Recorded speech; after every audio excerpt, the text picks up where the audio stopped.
तीन बहनों की लालची भाभी। करिश्मा, रेशमा और मनीषा तीन बहनें हैं। उनका एक भाई भी है, मयंक। मयंक अपनी बहनों को बहुत प्यार करता है, लेकिन मयंक की पत्नी सविता इस मामले में मयंक से बिल्कुल ही अलग है। वो अपनी ननदों का जितना बुरा कर सकती है उतना बुरा करती ही रहती है और अपनी ननदों पर हुक्म भी चलाती है। करिश्मा, करिश्मा, तुमने अभी तक नाश्ता नहीं बनाया? तुम्हारे भैया को ऑफिस जाने में देर हो रही है। हाँ भाभी, बस अभी बनाती हूँ। करिश्मा, तुम ये ढीलापन छोड़ दो। कल को पराये घर जाना है। वहाँ अगर तुम इस तरह से काम करोगी तो लोग क्या कहेंगे कि माँ ने और भाभी ने कुछ सिखाया नहीं। और तुम्हारी दोनों बहनें कहाँ है? रेशमा मार्केट गई है और मनीषा सो रही है। क्या? सुबह के 8 बज रहे हैं और ये महारानी अभी भी सो रही है? ये कहते हुए सविता अपनी सास दुर्गा देवी के पास जाती है। माँ जी, देख रही हो अपनी बेटियों के तौर तरीके? क्या हुआ बहू, सुबह सुबह क्या कर दिया मेरी बेटियों ने? अरे, एक तो अभी अभी उठकर किचन में गई है, दूसरी सुबह सुबह बाहर चली गई और तीसरी अभी तक सो रही है। क्या करूं मैं इन तीनों का? मैं तो परेशान हो गई हूँ। जा जाकर उठा उसे और रेशमा से मैं बात करती हूँ। सविता सीधा मनीषा के कमरे में जाती है और उससे कहती है, महारानी जल्दी उठो, सूरज सर पर आ गया है। भाभी, थोड़ी देर और सोने दो ना, मैं रात को लेट सोई थी। वो क्या ना, यूनिट टेस्ट चल रहे हैं। शराफत से उठती है या नहीं, या फिर पानी की भरी बाल्टी डालूं तेरे ऊपर? नहीं भाभी, मुझे बिस्तर में नहीं आना, उठती हूँ मैं। मनीषा जल्दी से उठकर बाथरूम में चली जाती है। सभी आराम से बैठकर नाश्ता कर रहे होते कि तभी रेशमा बाजार से हाथ में सामान लिए आ जाती है। रेशमा को देखते ही सविता उस पर बरस पड़ती है। लो, आ गई महारानी।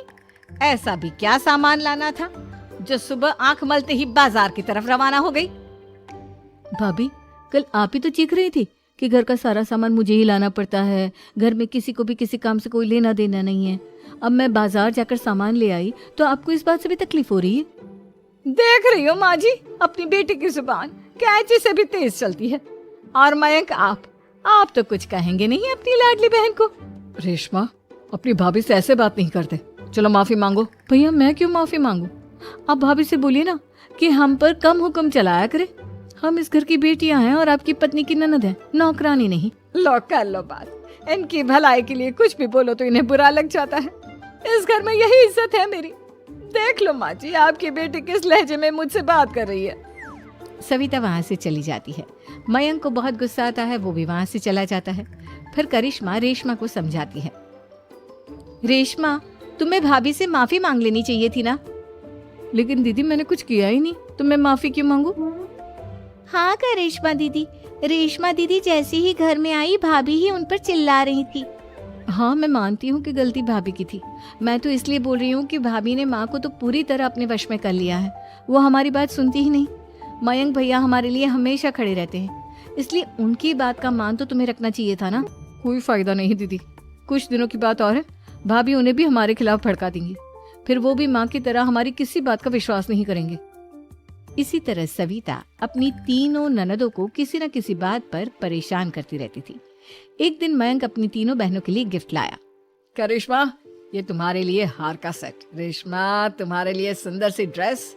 और मनीषा, तुम्हें किताबें पसंद है ना, तुम्हारे लिए किताबें लाया हूँ। थैंक यू भैया। थैंक यू भैया। थैंक यू भैया। करिश्मा, तुम्हारा नेकलेस कितना सुंदर है, ये भैया कहाँ से ले आए होंगे? मैंने भैया को 3 दिन पहले फोन पर ये डिजाइन दिखाया था और आज भैया ये ले आए। सविता तो अपनी ननदों के गिफ्ट्स देखकर जल गई और करिश्मा का नेकलेस तो उसे भी बहुत पसंद आया था। अपनी बहनों के लिए कितना अच्छा नेकलेस लेकर आए हैं, मुझे कभी कोई गिफ्ट नहीं दिया। मैं आज ही ये हार चुरा लूंगी। रात में सविता करिश्मा का हार चुरा लेती है और इसी तरह उसे अपनी ननदों की जो भी चीज अच्छी लगती वो उसे मांगती नहीं, बल्कि रात के अंधेरे में चुरा लेती। इसी तरह दिन बीतते गए और सविता ने मयंक के दिल में भी उसकी बहनों के लिए नफरत पैदा कर दी। एक दिन मयंक ने करिश्मा और रेशमा के लिए रिश्ता देखा और ये बात उसने घर में सबको बताई। माँ, करिश्मा और रेशमा के लिए बहुत अच्छा रिश्ता आया है, वो लोग कल इन्हें देखने आ रहे हैं। आप और सविता मिलकर सारी तैयारी कर लेना। ये सुनकर करिश्मा और रेशमा खुश हो जाती हैं, लेकिन सविता सोचती है, अगर इन दोनों बहनों की शादी हो गई तो घर और बाहर का काम कौन करेगा?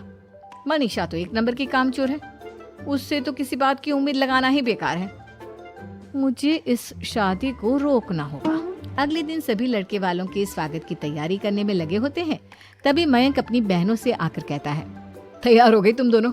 देखो दोनों लड़के बहुत अच्छे हैं, मैं कोई कसर नहीं छोड़ना चाहता, इसलिए तुम उनके सामने अच्छे से बिहेव करना और अपनी भाभी से लड़ने मत लग जाना। करिश्मा, तुम वो नेकलेस पहन लो ना जो मैं तुम्हारे लिए लाया था। भैया मैं बहुत देर से वो नेकलेस ढूंढ रही हूँ, लेकिन मुझे मिल ही नहीं रहा। क्या तुमने नेकलेस खो दिया? तुम्हें पता भी है वो कितना महंगा था? तुम कोई काम ढंग से नहीं कर सकती। मयंक गुस्से में वहां से चला जाता है। थोड़ी देर बाद लड़के वाले भी आ जाते हैं। वो दोनों बहनों को पसंद कर लेते हैं और रिश्ता पक्का हो जाता है।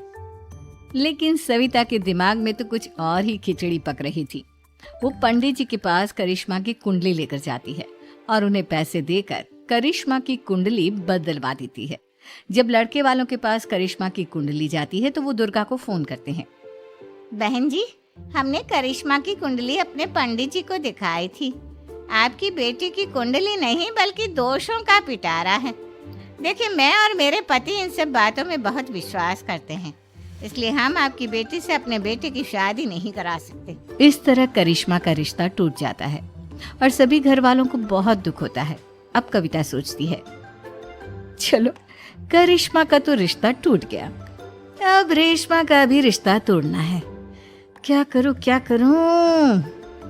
अब सविता आवाज बदलकर किसी अननोन नंबर से रेशमा के होने वाले ससुराल में फोन करती है।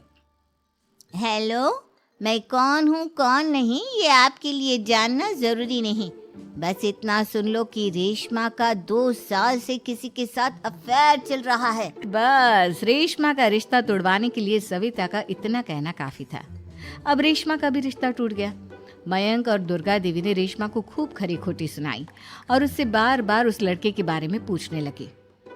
आप दोनों मुझे क्यों परेशान कर रहे हो? अरे कोई लड़का होगा मेरी लाइफ में तो मैं बताऊंगी ना, जब कोई है ही नहीं तो कहाँ से लाऊं मैं कोई लड़का? तो तेरे होने वाले ससुराल वालों को फोन किसने किया था?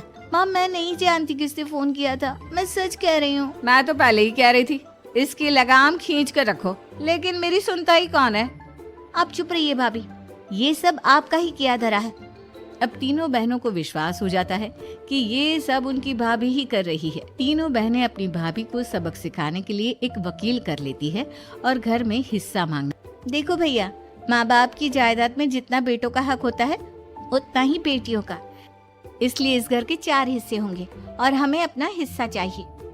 मैंने तुम्हारे लिए क्या क्या नहीं किया और तुम इस घर में हिस्सा मांग रही हो?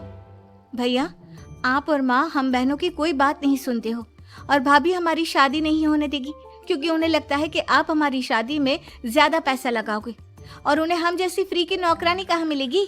तो हम भाभी के साथ तो रह नहीं सकते, हम बहनों को अपना हिस्सा चाहिए। अरे तुम्हें शर्म आनी चाहिए अपनी भाभी पर ऐसा इल्जाम लगाते हुए।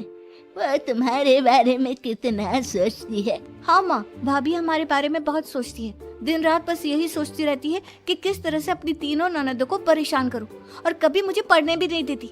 दोनों बहनों का रिश्ता भी तो इन्होंने ही तोड़वाया है और रात में हमारे कमरे में आकर हमारी चीजें भी चुराती हैं। इसी तरह सविता की तीनों ननदें अपनी बात पर अड़ी रही। अब कोर्ट में तारीख भी शुरू हो गई। जब सविता को लगा कि उसकी तीनों ननद इतनी आसानी से नहीं मानने वाली, तो उसने अपने पति और सास को सारी सच्चाई बता दी और अपनी तीनों ननद से माफी मांगी। मयंक और दुर्गा को भी अपनी गलती का एहसास हो गया। अब सविता खुद करिश्मा और रेशमा के लिए अच्छा रिश्ता ढूंढती है और उनकी शादी करवाती है।